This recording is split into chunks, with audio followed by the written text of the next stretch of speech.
Il était une fois, dans un petit village reculé, une vieille maison abandonnée que personne n'osait approcher. On racontait que cette maison était hantée par l'esprit d'une femme nommée Marianne, qui avait mystérieusement disparu il y a des décennies. Un soir, un jeune homme nommé Thomas, curieux et sceptique, décida d'explorer la maison. Armé d'une lampe torche, il poussa la porte grinçante et entra. L'air était glacé, et une odeur de moisissure imprégnait chaque recoin.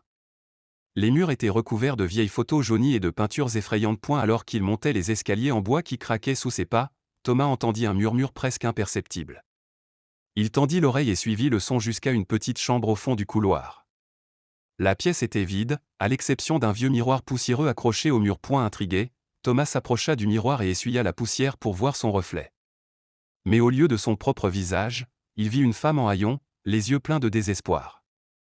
Elle tendit la main vers lui à travers le miroir, et il sentit une force invisible le saisir.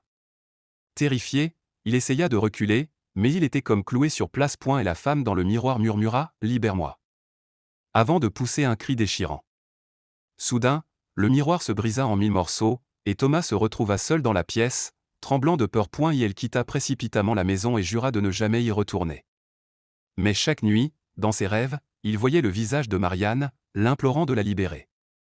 Le village entier remarqua son changement, Thomas n'était plus le même.